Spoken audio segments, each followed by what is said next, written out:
રાજકોટ જિલ્લાના ધોરાજીમાં ભક્ત શ્રી તેજાબાપા અન્ન ક્ષેત્રે સહાયક મંડળ ટ્રસ્ટ નેત્ર યજ્ઞ સમિતિને કીર્તન મંડળ દ્વારા 295માં નિઃશુલ્ક નેત્ર નિદાન કેમ્પનું આયોજન કરવામાં આવ્યું। કેમ્પમાં આશરે 100 દર્દીઓની તપાસ કરીને 18 દર્દીઓને ઓપરેશન માટે પસંદ કરવામાં આવ્યા હતા।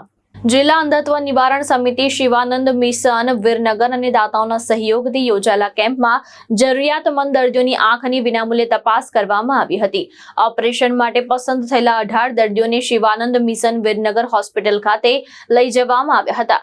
હોસ્પિટલ દ્વારા દર્દીઓનું ટાંકા વગર સોફ્ટ ફોલ્ડેબલ લેન્સ સાથે વિનામૂલ્યે ઓપરેશન કરવામાં આવશે।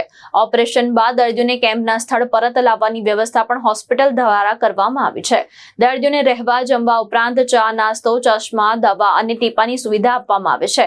કેમ્પ બાદ તમામ દર્દીઓને તેજાબાપાની જગ્યાએ ભોજન કરાવીને મોકલવામાં આવ્યા હતા। મારું નામ રમેશચંદ્ર કાનજીભાઈ કોયાણી। હું ભક્ત શ્રી તેજાબાપા ટ્રસ્ટની અંદર પ્રમુખ તરીકેની ફરજ બજાવું છું। આજ રોજ તારીખ 12/8/2026ના રોજ ભક્ત શ્રી તેજાબાપાના જગ્યામાં નેત્ર 295મો નેત્ર યજ્ઞ કેમ્પનું આયોજન કરેલું હતું।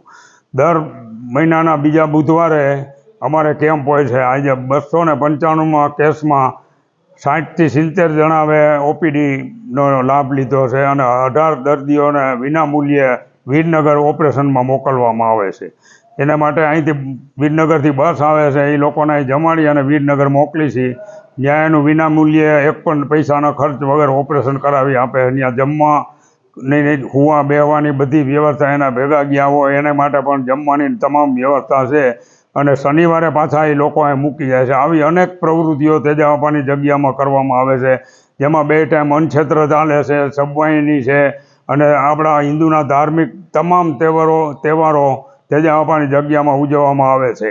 આ સિવાય ભવનાથમાં પણ 5 દિવસ અન્નક્ષેત્રનું આયોજન શિવરાત્રિમાં કરવામાં આવે છે।